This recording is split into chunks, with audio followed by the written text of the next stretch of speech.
BJP के अंतापुर में खलबली है, बीजेपी हेडक्वार्टर में दो सर्वे रिपोर्ट को लेकर खलबली है और इसका सॉल्यूशन ढूंढा जा रहा है।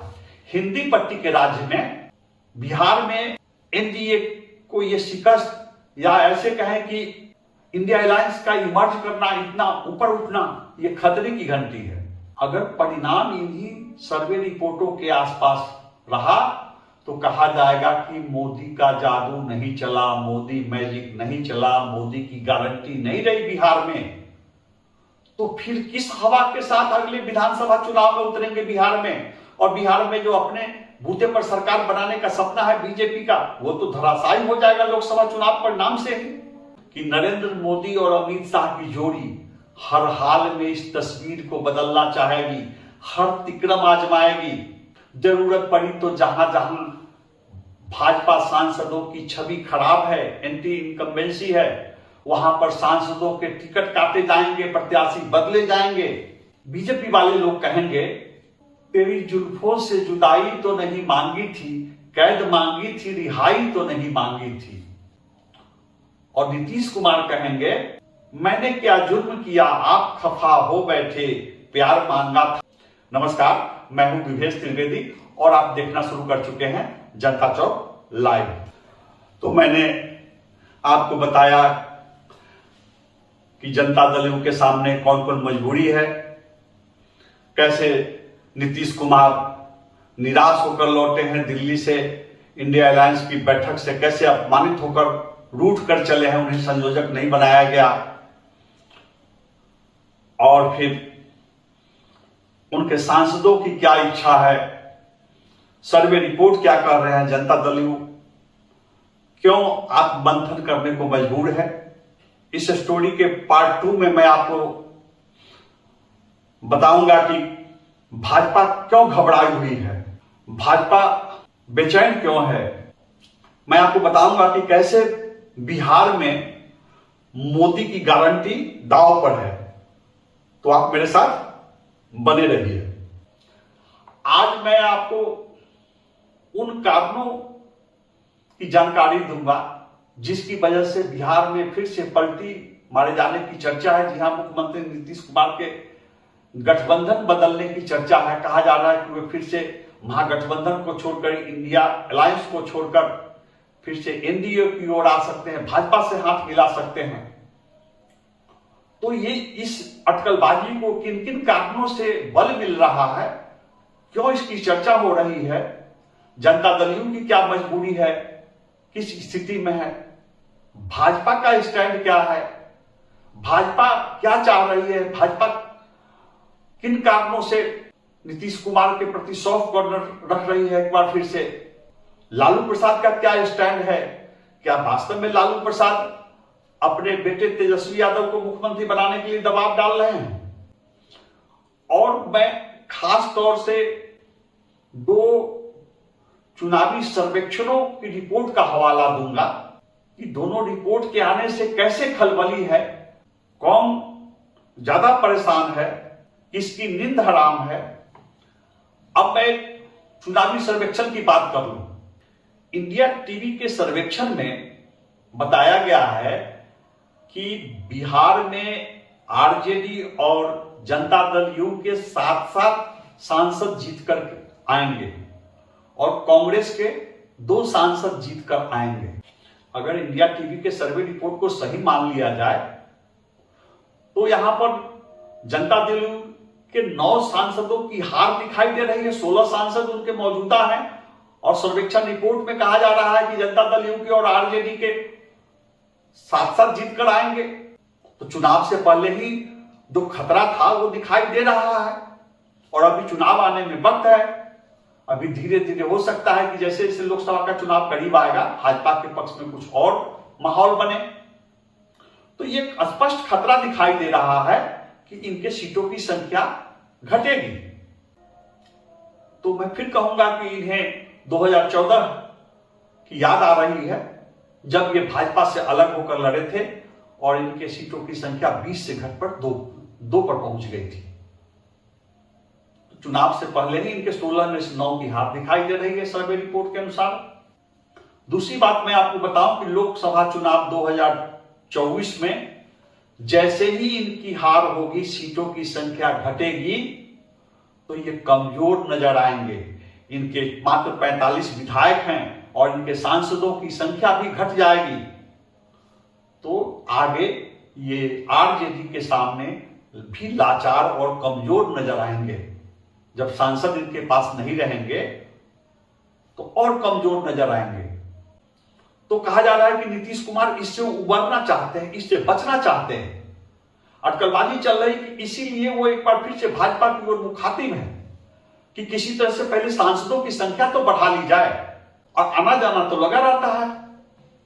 फिर इस्तीफा देंगे, फिर शपथ ग्रहण करेंगे, एक बार सांसदों की संख्या बढ़ जाए भाजपा गठबंधन के साथ।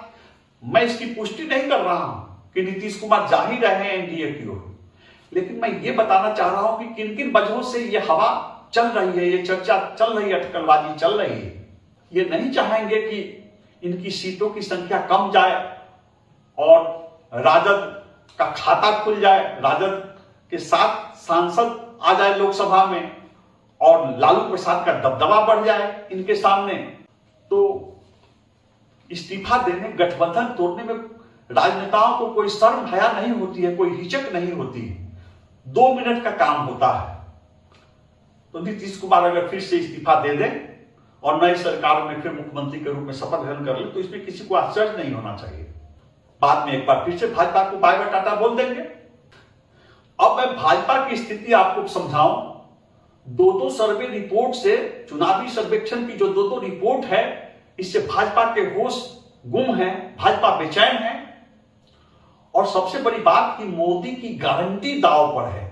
ये जो कहा जाता है कि मोदी की गारंटी, तो बिहार में मोदी की गारंटी दांव पर है। इसलिए मुझे जो दिखाई दे रहा है कि जनता दल यूं से ज्यादा भाजपा उत्सुक है अपनी लाज बचाने को। खतरा यह है कि पंजाब, दिल्ली के बाद अब बिहार में मोदी के जादू का मिठक टूटने जा रहा है, टूट सकता है। अगर जो सर्वे रिपोर्ट 2 आए हैं, ये दोनों रिपोर्ट अगर सही निकली तो मोदी के जादू का मिठक बिहार में भी टूटेगा। और बिहार में जब टूटेगा तो इसका प्रभाव अगले बिहार विधानसभा चुनाव पर पड़ेगा। कैसे पड़ेगा, क्या रिपोर्ट है, मैं आपको बताता हूं। एक सर्वे रिपोर्ट है, एबीपी न्यूज और सी वोटर की सर्वे रिपोर्ट है। इसमें बताया गया है कि लोकसभा चुनाव 2024 में एनडीए को बिहार में 16 से 18 सीटें मिलने की संभावना है। अब आप देखिए, एनडीए को पिछले चुनाव में बिहार में 39 सीटें मिली थी। जी हां, 39 सीटें मिली थी। और एबीपी न्यूज सी वोटर का कहना है कि यह घटकर 16 से 18 सीटें हो सकती हैं। मतलब आधे से भी अधिक सीटों पर बीजेपी, एनडीए अलायंस की हार हो रही है। तो यह एक बड़ा खतरा है। कहने के लिए पिछली बार बीजेपी के 17 जीते थे, इस बार 18 जीत सकते हैं, लेकिन कुल मिलाकर एनडीए को बहुत बड़ा झटका लग सकता है। अब ये जो एबीपी न्यूज सी वोटर की जो सर्वे रिपोर्ट है, उसमें इंडिया गठबंधन को कितना बताया गया है, तो इंडिया गठबंधन को 21 से 23 सीटें मिलने की संभावना जताई जा रही है। मतलब साफ है कि पिछले लोकसभा चुनाव से बिहार में एनडीए को करीब 21 सीट कम मिलने का खतरा है। तो इसका मैसेज जाएगा, भाजपा इससे डरी हुई है। सिर्फ एबीपी न्यूज और सी वोटर के सर्वे रिपोर्ट की बात नहीं है, एक और रिपोर्ट आई है इंडिया टीवी की। इंडिया टीवी की रिपोर्ट में भाजपा को, एनडीए को 24 सीटें मिलती हुई दिखाई गई है। बताया जा रहा है कि एनडीए को बिहार में 24 सीटें मिल सकती हैं और इंडिया गठबंधन को 16 सीट, 7 सीट आरजेडी को, 7 सीट जेडीयू को, 14 हो गए और 2 सीट कांग्रेस को। ये इंडिया टीवी की सर्वे रिपोर्ट है। और एनडीए को दिखाया गया है 24 सीट, 24 में 20 सीट दिखाया जा रहा है बीजेपी के लिए, 2 सीट चिराग पासवान, 1 सीट पशुपति पारस और 1 सीट जीतन राम मांझी हम। तो यहां भी आप गौर करेंगे कि जो पिछले लोकसभा चुनाव में महागठबंधन को, जो अब इंडिया अलायंस के नाम से जाना जा रहा है, उसको सिर्फ एक सीट मिली थी, उसको 16 सीट दिया जा रहा है। तो यह एक बड़ा घाटा होगा। और सपोज कीजिए कि दिल्ली में नरेंद्र मोदी की सरकार बन जाती है, लेकिन इन 16 सीटों की बदौलत अगर हम इंडिया टीवी के मुताबिक मात्र 16 सीट मान ले, या एबीपी न्यूज सी वोटर के मुताबिक 21 से 23 सीट मान ले इंडिया गठबंधन के लिए, तो इतनी सीटों के बदौलत अगले बिहार विधानसभा चुनाव में जो 2025 में होने वाला है, उसमें दावेदारी बढ़ जाएगी, ताकत बढ़ जाएगी लालू प्रसाद की, और इंडिया अलायंस वालों की ताकत बढ़ जाएगी। तो बीजेपी के अंतःपुर में खलबली है, बीजेपी हेडक्वार्टर में दो सर्वे रिपोर्ट को लेकर खलबली है, और इसका सॉल्यूशन ढूंढा जा रहा है, इसकी काट ढूंढी जा रही है। अब जो पिछले 2 लोकसभा चुनाव हुए हैं, उसमें कैसे कैसे क्या सीट मिला है, कितनी सीटों पर सफलता मिली है, वो मैं आपको बता दूं। एनडीए को 2014 में 31 सीट, 2019 में 39 सीट, और अब सी वोटर वाले कह रहे हैं कि 24 में 16 से 18 सीट। तो आप सोच सकते हैं 31 से 39 और अब घटकर 16 से 18 पर आने का खतरा है। और इंडिया टीवी वाले कह रहे हैं 24, उसमें भी 39 से 24 पर आना बड़ा घटा दिख रहा है। अब मैं सीधे आपसे बीजेपी के सीटों की बात कर लेता हूं। तो 2014 में 22 सीटें मिली थी बिहार में बीजेपी को, और 2019 में जनता दल यूनाइटेड से तालमेल करते समय 5 सिटिंग सांसदों का टिकट काटकर भाजपा मात्र 17 पर लड़ सकती थी और सभी 17 सीटों पर जीती थी। तो 14 में 22 सीट भाजपा को मिली बिहार में, 19 में 17 सीट मिली। अब एक सर्वे में 16 से 18 सीट बताया जा रहा है एनडीए का, भाजपा का ही नहीं, सब मिलाकर बताया जा रहा है। एक सर्वे में 24 सीट बताया जा रहा है भाजपा का, और दूसरे सर्वे में भाजपा को 20 सीट दिया जा रहा है। तो यह घाटा दिखाई दे रहा है। हिंदी पट्टी के राज्य में बिहार में एनडीए को यह शिकस्त, या ऐसे कहें कि इंडिया अलायंस का इमर्ज करना, इतना ऊपर उठना, यह खतरे की घंटी है। अगर परिणाम इन्हीं सर्वे रिपोर्टों के आसपास रहा तो कहा जाएगा कि मोदी का जादू नहीं चला, मोदी मैजिक नहीं चला, मोदी की गारंटी नहीं रही बिहार में। तो फिर किस हवा के साथ अगले विधानसभा चुनाव में उतरेंगे बिहार में? और बिहार में जो अपने बूते पर सरकार बनाने का सपना है बीजेपी का, वो तो धराशायी हो जाएगा लोकसभा चुनाव परिणाम से ही। और ये सर्वे रिपोर्ट कमाल की बात है तब है जब कहा जा रहा है कि कुशवाहा बीजेपी की ओर है, पासवान बीजेपी की ओर हैं, और वैश्य तो पहले से ही बीजेपी की ओर है, सावंत पहले से ही हैं, अति पिछड़ी जातियों का भी कार्ड बीजेपी खेलती है, और मुसहर भी है जीतन राम मांझी के साथ बीजेपी की ओर। इसके बावजूद यहां इमर्ज कर रहा है इंडिया अलायंस। तो मैं आपको बता दूं कि नरेंद्र मोदी और अमित शाह की जोड़ी हर हाल में इस तस्वीर को बदलना चाहेगी, हर तिकड़म आजमाएगी, और इसके लिए कोई कसर नहीं छोड़ा जाएगा। अभी चुनाव आने में समय है, जरूरत पड़ी तो जहां जहां भाजपा सांसदों की छवि खराब है, एंटी इनकम्बेंसी है, वहां पर सांसदों के टिकट काटे जाएंगे, प्रत्याशी बदले जाएंगे। भाजपा ने अपने स्तर पर ही सर्वे कराया है, विस्तृत सर्वे कराया है, और कहा जा रहा है कि भाजपा के पास पूरी रिपोर्ट है कि उनके कौन कौन सांसद खतरे में हैं। तो भाजपा हाथ पर हाथ डालकर बैठी नहीं रहेगी। और यही वजह है कि एक बार फिर से नीतीश कुमार में और नरेंद्र मोदी में, या एक बार फिर से कहिए एनडीए और जेडीयू में गलबहिया हो रही है, एक दूसरे को प्यार का वास्ता दिया जा रहा है।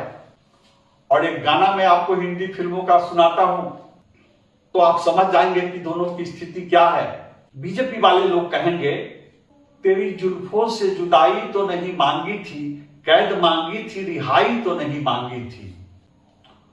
और नीतीश कुमार कहेंगे, मैंने क्या जुर्म किया आप खफा हो बैठे, प्यार मांगा था खुदाई तो नहीं मांगी थी। इसीलिए कहा जा रहा है कि भाजपा नीतीश कुमार की शर्तें मान सकती है और भाजपा नीतीश कुमार पर डोरे डाल रही है कि आप आ जाइए। भाजपा इस सदमे को बर्दाश्त नहीं करेगी। मैंने अपनी ओर से आपको जानकारी दी कि किन परिस्थितियों में नीतीश कुमार के पलटी मारने की अटकलबाजी चल रही है, उनके इस्तीफे और फिर से शपथ ग्रहण की अटकलबाजी चल रही है, किसकी क्या स्थिति है, मैंने विस्तार से बताया। मैं आगे भी आपके लिए ऐसी ही रोचक खबरें, विश्लेषण लेकर आता रहूंगा। आपसे आग्रह है कि आप मेरे चैनल जनता चौक लाइव को लाइक करें, सब्सक्राइब करें और इसे अधिक से अधिक वायरल करें ताकि मेरा मनोबल बढ़े और मैं आगे अच्छी खबरें लेकर आता रहूं। और आपसे आग्रह है कि अगर आपका कोई सुझाव है, मेरे इस विश्लेषण से आगे भी कुछ आप जानकारी देना चाहते हैं, तो आप मुझे मैसेज दें, तो आप कमेंट करें ताकि मैं आगे इसमें आगे की कड़ी लेकर आऊं और अच्छी खबर लेकर आऊं। नमस्कार।